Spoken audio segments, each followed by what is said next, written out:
All right, guys. Welcome back to the FFG Network. Today we're going to be talking about buys, sells, and holds for the Cincinnati Bengals.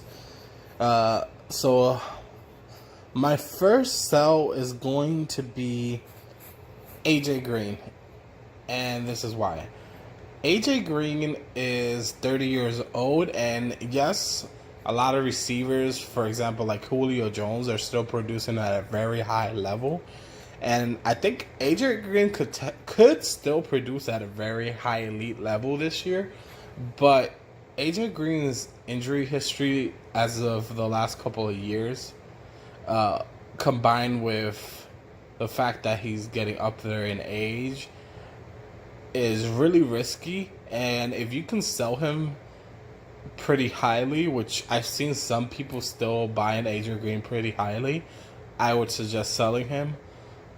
So, for example, if you can get a 2019 or 2020 first round pick with like a wide receiver, a low end wide receiver one, high end wide receiver two, or low end RB one, high end RB two, a combination of that, like a first round and one of those two players, I would suggest selling in all dynasty leagues, because AJ Green's injury history, also considering he's up there in age, you may just want to sell him.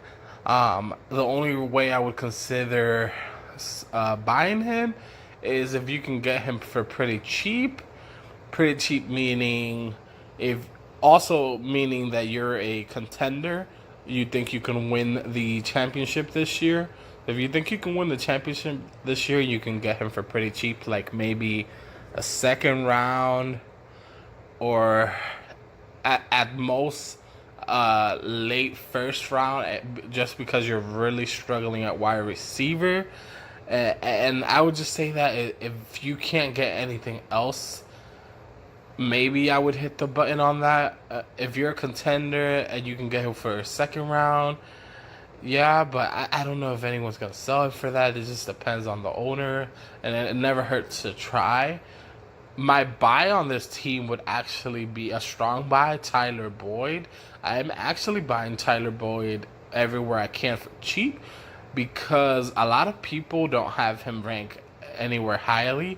And I think Tyler Boyd's breakout last year was not a fluke. I think Tyler Boyd is actually going to be good for fantasy football.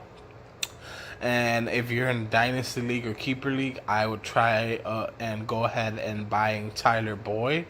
I think by this time next year, you're going to be, if you buy Tyler Boyd now or own him and want to hold him, I think you'll be able to sell him for a lot higher.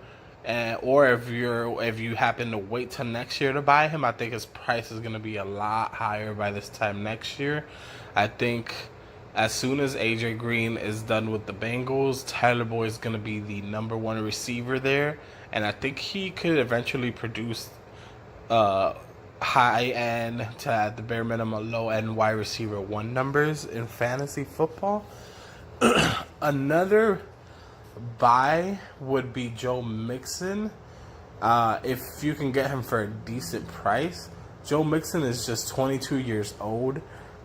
The only problem with this whole Bengals offense and buying and selling is they have a new coach, and we don't know how their offense is going to look. So I wouldn't suggest buying any of these players at the high end, just because, again, we don't know how the coach is going to be using all these players. I still believe in Tyler Boyd and Joe Mixon. Just it depends on the price that you get them. If you can get them at a decent price, I'm all for it.